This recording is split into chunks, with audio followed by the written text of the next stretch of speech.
we have a group of panelists who are going to be focusing on lessons learned when the powers that be at the federal level haven't figured out where they need to be and are AWOL, I guess, would be a way to say it, if not downright obstructionist. But we are going to hear, following that sort of all politics is local theme, how we can, in our own states and communities, keep the momentum on this very important work that we're doing, and what are some of the key lessons learned, approaches, tools, tactics that will enable us to continue moving forward. So Lisa Ashton, who's now the thought leader for agriculture policy lead for the Royal Bank of Conservation, is going to lead us in this conversation with a group of some really spectacular panelists. So please, Lisa. Good morning, everyone. Very excited to be here. Like mentioned, my name is Lisa Ashton, and I have the opportunity to spearhead agriculture and nature-based research and stakeholder engagement at RBC Thought Leadership. I've been told by a few farmer audiences, that's who I mostly engage with, that thought leadership is kind of a funny word, which it is. But really what it means is we engage in research and stakeholder engagement within the Canadian context primarily to really try to push ideas forward and develop research that really provides evidence behind them and then turn that into action. And we are part of the Royal Bank, but we kind of operate at an arm's length, but share the same vision that we're developing and advancing ideas that help Canada prosper. Very excited to be part of this conversation today. We've heard from a number of practitioner experts, Indigenous leaders, and researchers about the great work that's happening on the ground, but we're going to level up a little bit and talk about the policy landscape and build upon the conversation that happened just before the break. And I think this is very timely, as it's been mentioned many times over the course of the past 2 days, kind of the time that we're in and the opportunities and challenges that we're seeing in terms of a changing in priority at federal administrations and what this actually means for nature and climate. Tony and Stephanie bring a great deal of knowledge and expertise within the policy realm, working with both Canada and US federal governments, and are going to be sharing their experiences and perspectives from their work, but also to bring that perspective and bring in some tangible solutions in terms of how that translates into the context that we're in today. We'll also get into some of the nitty-gritty about kind of approaches, tools, and tactics that they have seen work in practice to move effective biodiversity strategies forward, especially kind of given beyond the political landscape that we're in, the growing concern and focus on economic security, trade security, affordability, and what that really means in terms of crowding out nature and climate and conservation issues. So we're going to spend most of our time in discussion, but wanted to give Tony and Stephanie an opportunity to kind of share some initial comments to level set the conversation. So I'll pass it over to Tony first, and then we'll go to Stephanie and then get into the conversation. Sure. Thanks, Lisa. I guess I should introduce myself a little bit first. Yes, please introduce yourself. You can do it better than me. So it's a great pleasure to be here. My name's Tony Maas. I, up until about a month and a half ago, was Deputy Director of Policy to Prime Minister Justin Trudeau. In that role, I carried in the Prime Minister's office all files related to natural resources, biodiversity, nature, climate, at the end, internal trade, which came out of left field, but that's the way that job goes sometimes. So again, a great pleasure to be here and to have a purpose to break out these suits that I bought for the previous job. Also, I'm new to glasses, so I'm going to take them off so I can read this.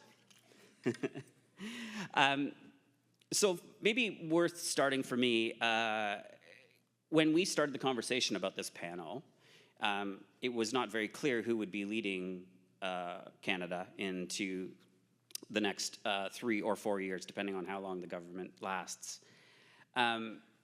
So we were pre-election when we started talking about this. You know, that is now, to the extent that it is ever settled for the time being.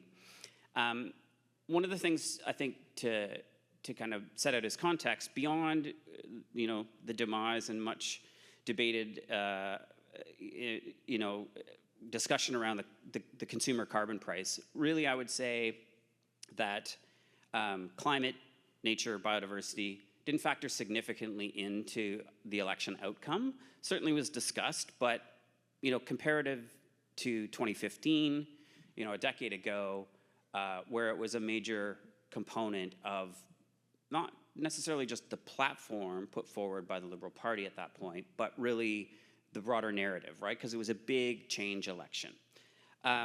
So thankfully, from where I sit anyhow, Canadians chose to re-elect the Liberal Party for a 4th term, and I think that's a good thing. And I think that presents a significant opportunity to continue building on the momentum of the past 10 years. And that momentum, you know, moved in fits and spurts.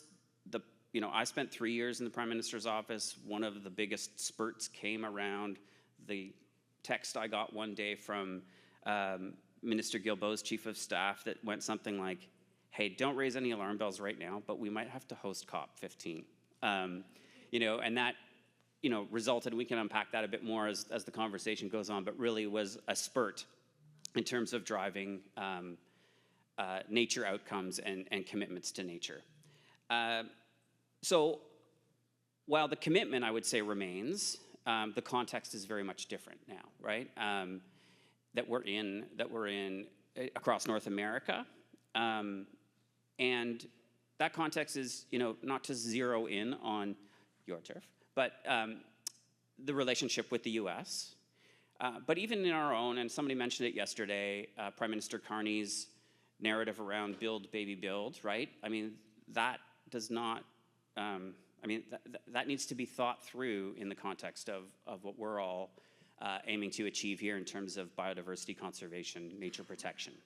So I thought maybe I could just like throw out 3 quick thoughts, and again, happy to unpack these further in the conversation, but maybe a bit of, you know, friendly advice to folks working on nature conservation going forward in the Canadian context. So one is, and I 3 C's, I like, you know, some alliteration. So cultivate. There's been a significant change at the staff level, I would say, and a lot of that is still to be worked out. A cabinet has yet to be appointed, but like there's a need to cultivate and build relationships with the incoming cabinet and staff.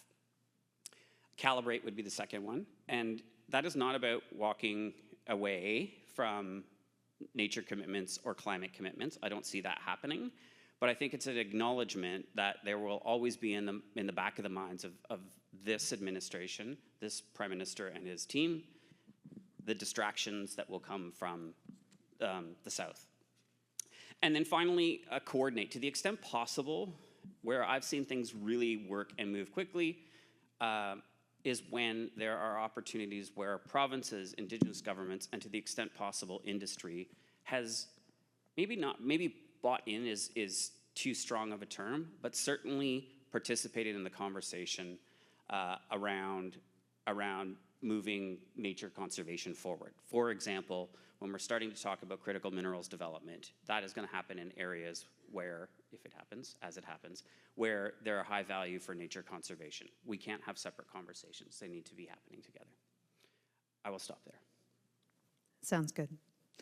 I am Stephenne Harding. Most recently, up until January 20th, I was the Senior Director for Lands at the White House Council on Environmental Quality. So for the last 4 years, anything President Biden did as it related to nature, conservation, natural resources, mining, oil, gas, forestry, and many other nature-based solutions and many other things got to come across my desk, and we were the ones setting the policies and the priorities for the Biden administration. Since then, I have now left and am enjoying many things like real vacations, which sounds fabulous, and a lovely trip back to Vancouver, which I haven't done in decades since visiting friends who are going to school here. So like Tony, I think it's just good to start off with a few base level things, and sort of if you take nothing else away from today, I want to echo some of the things Sarah said on the last panel, which is, you know, Ezra Klein has a new book out right now called Abundance that many people are spinning about. I'm happy to give you all the reasons I think there are real problems with that book. But there are a couple of things in the core of it, and he says one thing right at the end, which is leaders get to determine what a crisis is. We in this room get to determine that nature is a crisis, and we get to communicate that, and we get to raise that and elevate it at the times we need to do so.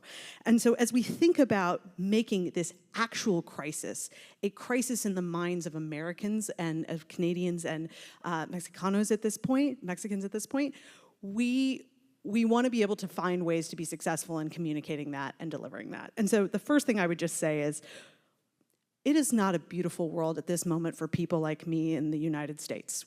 Every day we flash new news of things that feel like we've crossed the Rubicon. But even in this moment, there will be opportunities for us to seize and move on. They will overreach. There will be times when this president and his party want to show that they're good on things like conservation and climate, and we need to be ready to take advantage of those. And so we can talk more about that, but I think there's some very key places we can do that. The second thing is that we also need to, echoing the last panel, operate at all levels of government. A lot of the work I'm thinking about and other people are thinking about right now is subnational. It is working with states and communities, mayors, indigenous communities, and quite frankly, the private sector as well, as to how we keep that drumbeat going. And so the work of the previous panel is just incredibly important at this moment for us to keep working on. And that work will also be able to be leveraged when we have a functional federal government again. The other thing I want to say is that it takes a really long time to build successful movements. And I think what's at the core right now, at least in the US, and it would, look forward to hearing more about Canada and Mexico, is nature as a movement, I think, is having a reflection as whether or not we have built the power and delivered the things we need to deliver to be successful on our goals. And we need to really reflect at this moment about building that long-term power and movement, not just getting the close short-term win right now. So he doesn't know it, and I don't think Secretary Salazar is still here, but I think I was the last person he hired before he left the Department of the Interior. So thank you, Secretary Salazar, Ambassador Salazar. But one of the things he was really famous for was working on a project called the Rocky Mountain Front in my home state of Montana. And I think he really elevated that and brought some of that investment up. But the deep secret is, Secretary Salazar did those things in like 2009 through 2012. The first person to move to the Rocky Mountain Front to start working on conservation was Dave Carr, and Dave moved there in 1974. 1974 to 2009 was how long it took to build the trust to do one of the biggest conservation landscape scale pieces. They called him the Nature Conspiracy. His kids went to school with their kids for a long time, and it took a long time for that trust to be built. And so as we think about the time it's going to take to rebuild a movement and rebuild power, we need to keep those examples in mind. We need to be in communities and talk longer. And quite frankly, as other panelists have said, just work with the communities who are already there, who already know what's needed. And then the last thing I will just say, which is in the idea that we need to sort of determine what the crisis is, we're going to lose some really important things in the United States in the next 4 years as it comes to conservation, environment, natural resources, laws, norms, and standards. And we're going to have to think about how we want to rebuild those laws, institutions, and norms to deliver conservation and climate success more quickly and more effectively and with better long-term outcomes. And while it is a hard moment and we need to be doing a lot of other things right now, we also need to take a pause and figure out what that future vision that this crisis is going to force us to recognize that we actually want to be using going forward. And so we should really not lose the moment to do some of that important reflection. Thank you both. Those were great comments, and I think kind of leads us into the conversation that we're going to have right now in terms of balancing this long-term kind of strategy, wanting to build up and build upon the momentum that's been created, and then also the short-term tactics that need to be had to not lose kind of what we've gained. I'm like I mentioned, I work in agriculture, and when we look to the U.S., there's the hollowing out of the U.S. aid and the contributions to the land-grant universities and what that actually means for farmers and extension services, and that is also happening in the nature space. So wanted to start with you, Stephanie, in terms of this conversation that we're having across North America around what this all means for nature and conservation and climate, given that there has been a lot of momentum built, but there's also this kind of short-term strategy that needs to be had as well. So wanting to hear your perspectives on how to balance this kind of tension between playing offense and building that momentum and playing defense and protecting what's been made. And any kind of more tangible examples that you have within that context would be helpful. Yeah, so thank you. And I think this is really important because all of our reactions in the United States right now are to the best of our ability, defend what we have made great progress on. And to be clear, I think Brian mentioned yesterday and others, like we protected 674 million acres in the United States, lands and water, by the end of the Biden term. And that was great work. But we also need to figure out how to defend some of that and fight some of that and be prepared to keep it. But in that defensive space, if we only play defense until there is an administration again or a Congress again who can work with us at the federal level, we lose the opportunity to envision how we actually have that revolution or leapfrog forward. And as an example for me, when I walked in the door of the Biden administration in 2021, we had 30 by 30 as this great vision, right? But underneath the vision, there were, in fact, none of the pieces we needed to actually start to implement that. And I think it is so invaluable that we spend at least a portion of our time right now thinking about, for whoever has that job in 2029 or beyond, what's the thing we're going to have them so well teed up to do that the coalitions are built, the power is there, the communities are behind it, the agreements have come together, the systems and structures are ready to rock and roll. We know what those are. That will be invaluable for the person who sits in that seat to be able to take it and run and deliver and hopefully crush any of the conservation and climate records we did in these previous administrations. I want that for them. And so we have to take this a moment to be able to do that. The only other thing I will say is that I also think we can, in fact, build on our defensive work to create offensive progress. And what I mean from that is a lot of times we think in the conservation community about place, which is really important. It's what people know, it's what people value. But we need to be able to build from those single place-based campaigns and the people who are supportive of Chuckwalla or Satitla, how do we roll them into the next conversation and the next conversation so that we're bringing people along, so that when we're ready to have a much larger conversation about taking on some really big challenges, not just defensive things, but offensive things, that we can actually deliver that using the coalitions and the power that we've built. Tony, the 3 C's, they kind of suggested maybe a more long-term play, a more balanced approach, kind of given that we don't know exactly what the Carney government is thinking about right now. So would love to hear your perspective on the balancing offense and defense as well. Yeah, clearly in a slightly or maybe significantly different situation. Again, fresh and new coming out of the election.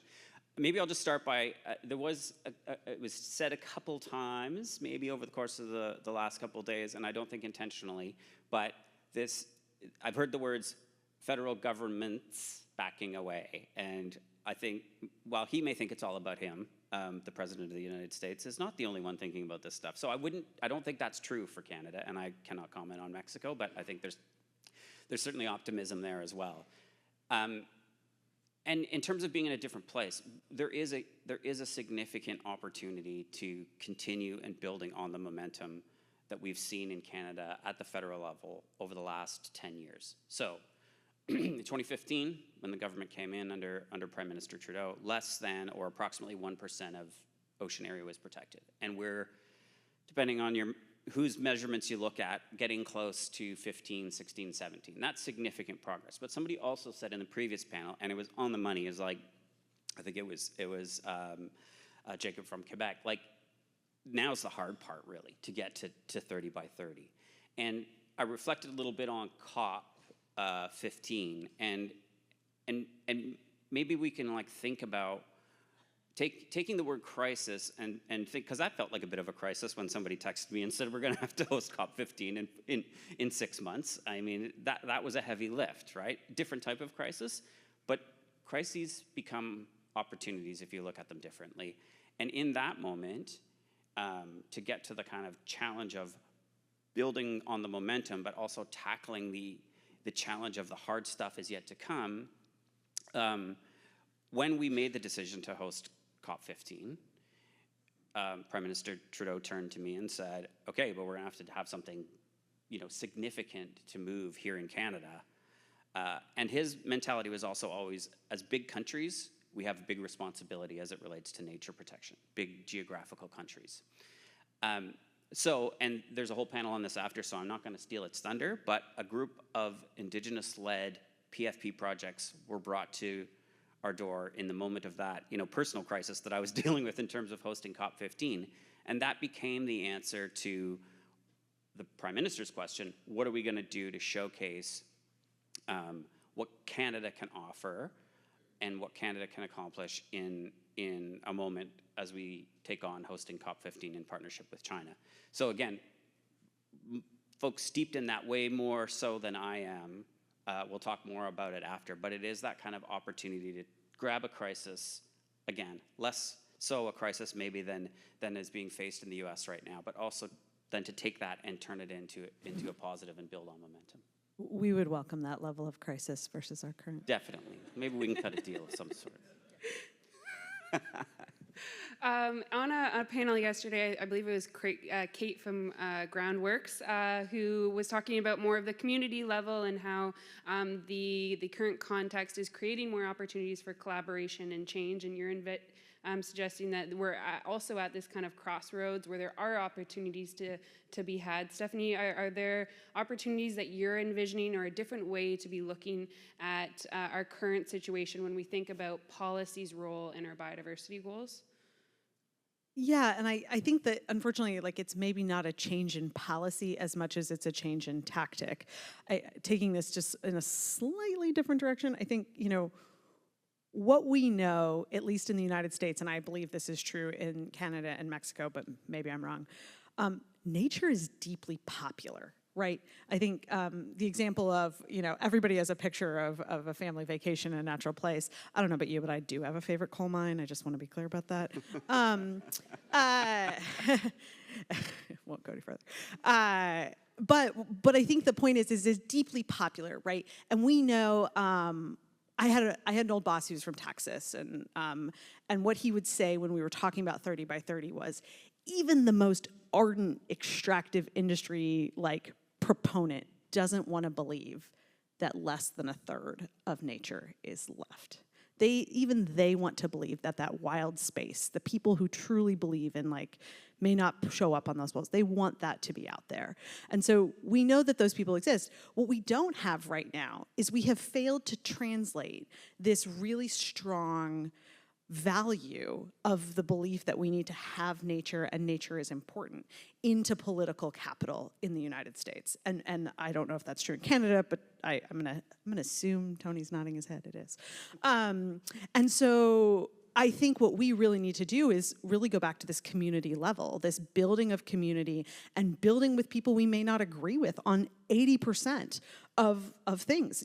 There has been good work along the Rio Grande to protect areas in Texas with Republican congressmen, because once there was an understanding of the value, they were happy to show up and do that work. Right now, some of the few champions we have in the United States on not selling off our public lands are a few Republicans who we probably don't agree with on, I can assure you, one of them's from my hometown, many of the same things.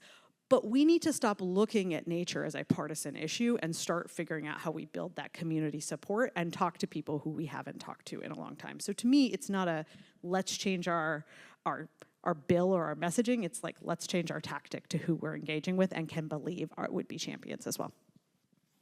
Absolutely, and I think that kind of leads into the next theme we wanted to cover, which is durability. And you mentioned when we were discussing this conversation, the opportunity cost that is had every time that there's a change in party, and sometimes there's almost a year and a half spent on kind of strategizing or reframing kind of the messaging. So Tony, would love to hear your perspectives and kind of building off of Stephanie's comments around durability within kind of the actual strategy of biodiversity and conservation policy. Yeah, I think it's an interesting, and I'd love to, not now because there's only a few minutes left here. I'm watching a big clock. To think more about if maybe, and if so, how and when nature protection started to become a partisan issue, because when I started in this work 15 years ago, when some of us were at World Wildlife Fund and worked with a great president emeritus named Monty Hummel, I mean, it was not a partisan issue. That was always his mantra, is like, don't make it overly political, because it's not, and we can maintain progress and durable progress. But somewhere along the line, that has started, and I don't think we've gone so far that it can't be,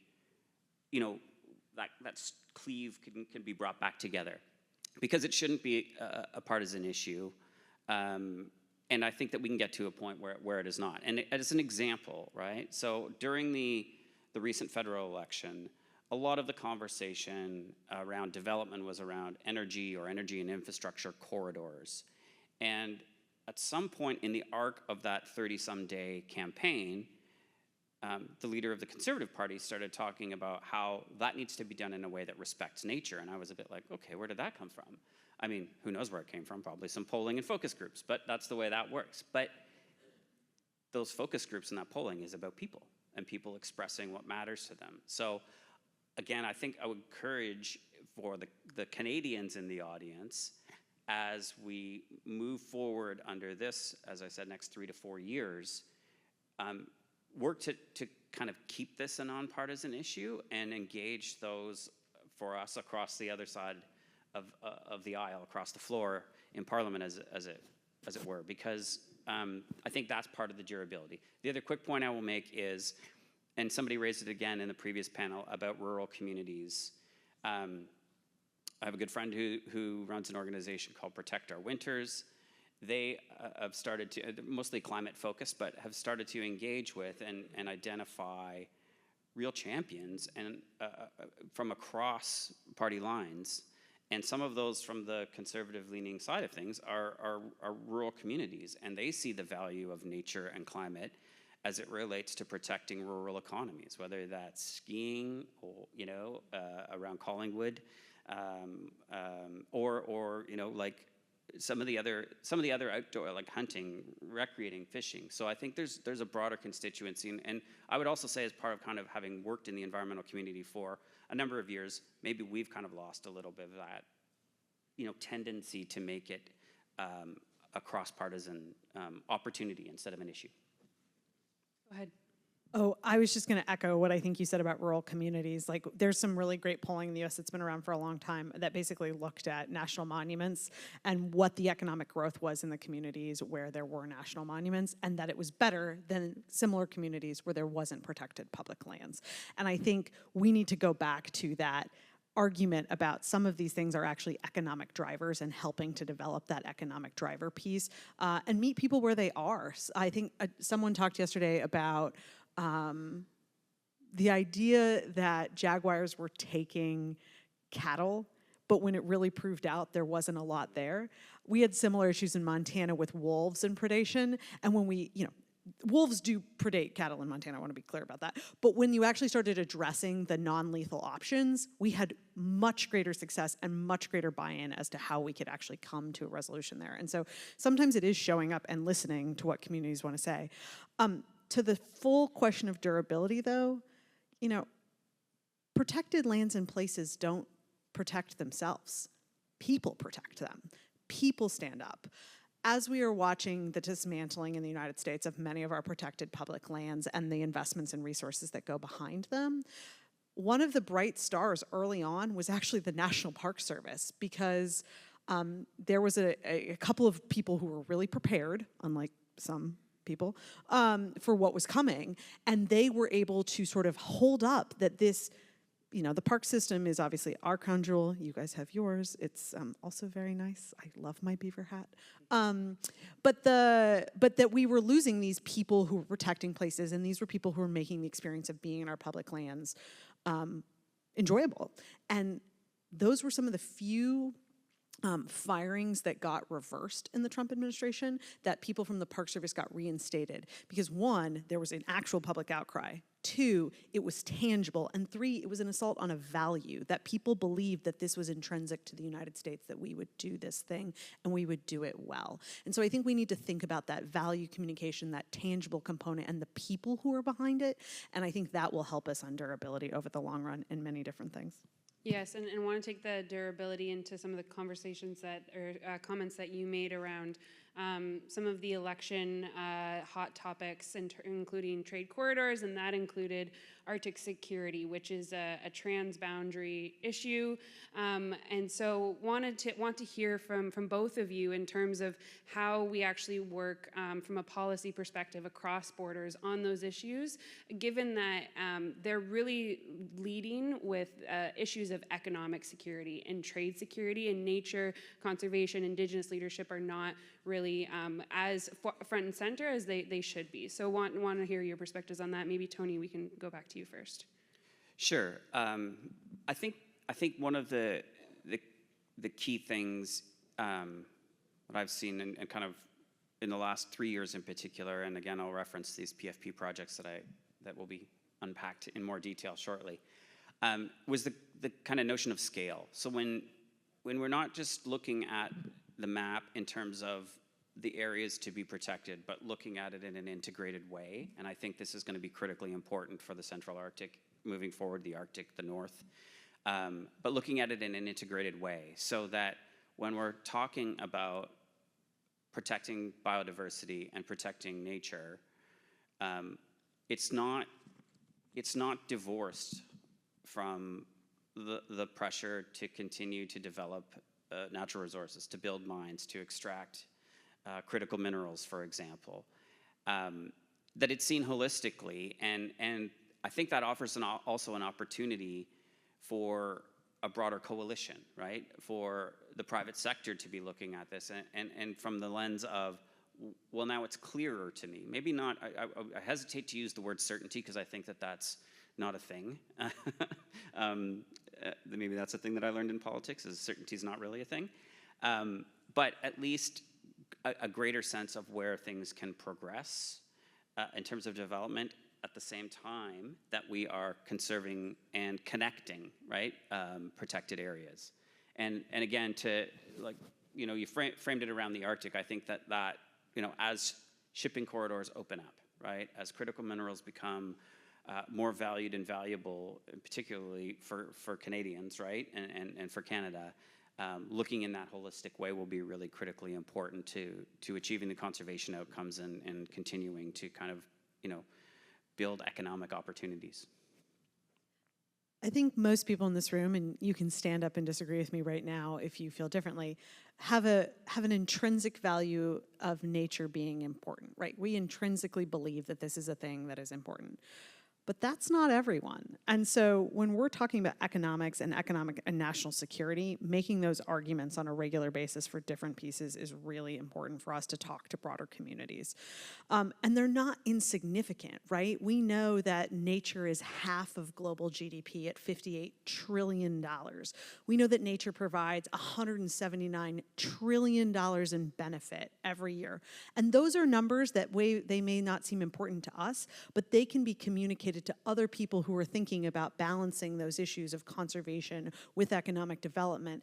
And the inextricably intertwined nature of that gives us a way to have that conversation. And so as we continue to think about expanding and protecting, expanding our infrastructure and our need for some of these resources, we can also make the argument that we have to protect the sort of the golden egg, right, that gives us that ability to have that. You know, I'm married to someone who's in the United States military, and so we think about national security in our household and natural security in very similar ways, because the United States Navy can't do a lot of things if sea levels are rising in Norfolk, Virginia, and they can't get boats in, right? They can't have there's a number of different ways in which the training and the operations that they happen to need are intertwined with our ability to have a healthy and functional nature. And so there's a lot of arguments there that I think get us to a broader coalition of people. Go ahead. I just want to jump in really quick. So I agree with all of that, most definitely. The one thing about those, and you used trillions, so those are massive numbers, right? And I recall I worked very closely with a communications person on climate when I was in the Prime Minister's office, and she would say to me, like, you know, at a certain point, the number doesn't mean anything to the average person, right? Like, once you're hitting the word billion, then people are like, well, that sounds big, right? It's just big. But they're very important numbers. I think as important is scaling them down and making them meaningful, right? So this is, you know, going back 15 years or more.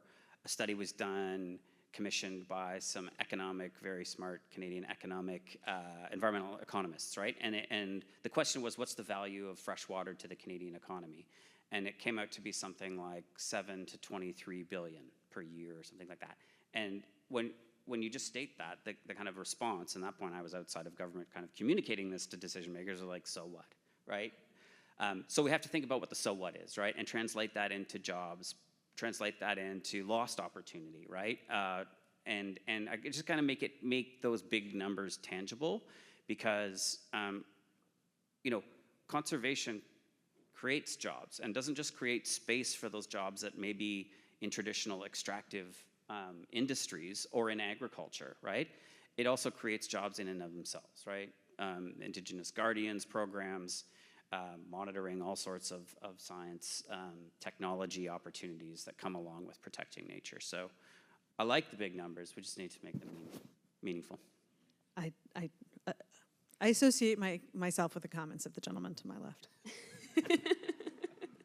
Yes, and working in agriculture, we have those big numbers in terms of what the value of soil carbon is, and what we try to do is break it down by acre, how that actually looks within the profit margin. But one challenge that we face beyond that is kind of building that ecosystem of support around a farmer, so that they are taking kind of the practices that they have in terms of agronomy, but complementing them with regenerative practices that we now know can reduce greenhouse gas emissions, improve soil health. But sometimes that's probably the bulk of the work. And part of that is because there's some misinformation around climate and nature, and how we are kind of translating that into action and into sectors. So would love to hear kind of your perspectives, kind of given that we have a U.S. administration that is not always aligned with kind of best practices in science, and I think we can maybe agree on that one in terms of climate change science, and so that is certainly a challenge in terms of moving progress forward. So what are your perspectives and true tactics to actually ensure that the messaging that you're creating, the policies that you're creating, are evidence-based, and bring them to a broader network kind of beyond just the partisan lines?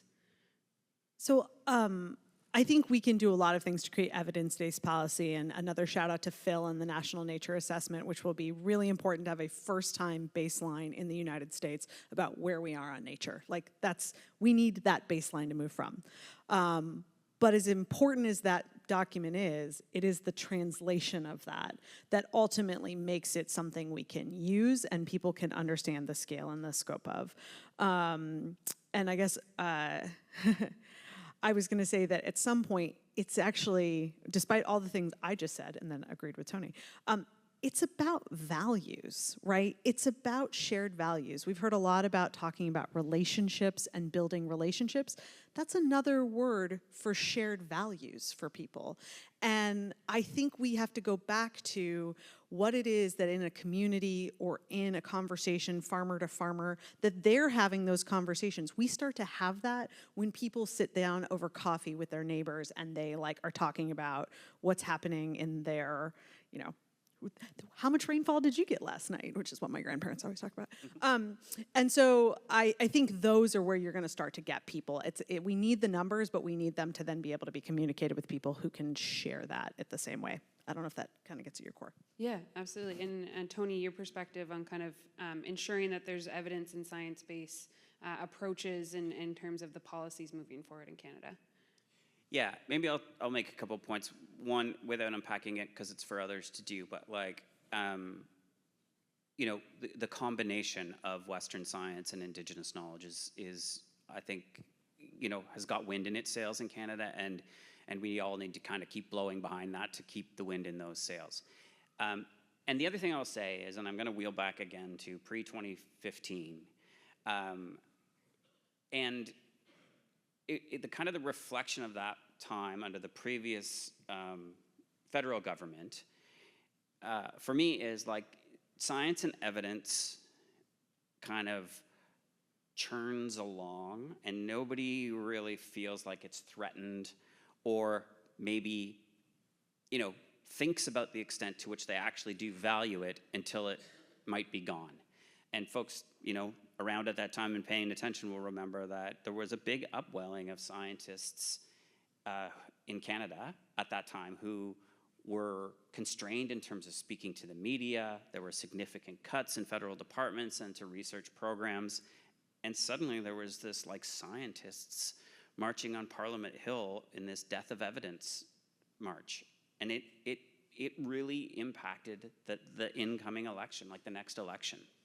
I don't, advocate for ever having to get back to that point, I hope. And I do think that we just need to kind of, again, as you just said, Stephanie, figure out how to communicate that value in an ongoing way to connect it to the places that we love and care about, so that we don't find ourselves in a spot where it can start to be gutted without, the broader population understanding what that means and the impact that has. Can I make one? You brought up Indigenous knowledge, and we did something that I think we issued the first ever Indigenous knowledge guidance from the White House while we were there at CEQ.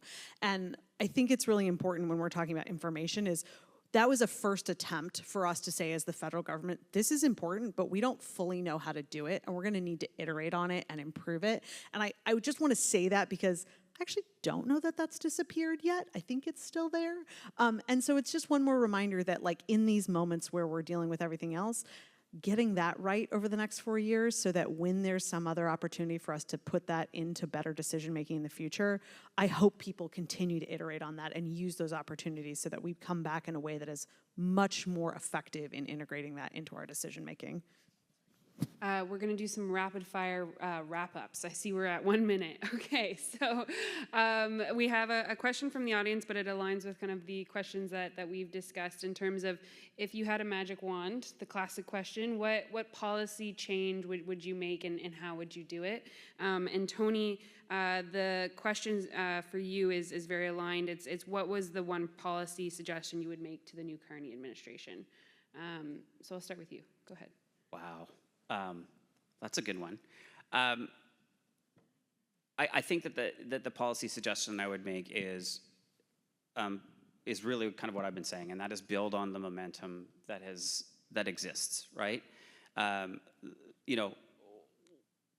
We we made a lot of progress in terms of, and there's huge commitments, right? But a lot of that stuff needs to be implemented. And I think, and maybe this is for the broader community here, is I had a fourth C, and it was celebrate, because I think that is really important. As things are implemented and real results are being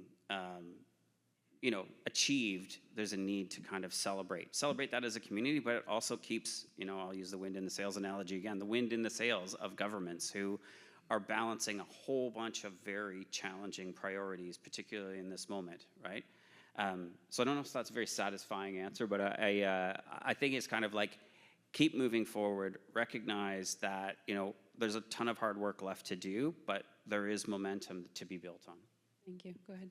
I'm going to answer this in two parts. One is, if I had the magic wand for down policy, I think it would be to move that our laws aren't just process-based in the US, but they are outcomes-based. And in particular, the UK is doing something right now that I think is interesting. They're doing sort of a nature positive law where every development has to actually have a positive outcome mitigation hierarchy pieces. What would that look like for us to actually have a nature positive view of our outcomes for US development and conservation? So that's a policy thing. As a wand, which is like not federal, I would want to build the power in the US conservation and climate movement that moves it from being a political divider to rebuilding that concept that we know is popular, that people love nature and have a bipartisan, nonpartisan coalition of huge amounts of people we could go to at the federal and the state level who are going to stand up and want to invest and protect and address and restore nature in a way that we could get there. And to me, if we can build that political movement, that political power in a nonpartisan way, we're going to see transformation in the way that the US actually addresses these issues. And we can do it. We need to think hard, we need to plan, and we need to work on the long-term vision, but we need to actually get back to that moment where we have that broad political power to do those things. Thank you. Thanks for ending on such a positive note. I don't think that was our intention, but we did that. And yeah, thank you so much to Salazar for hosting the conversation. Thank you.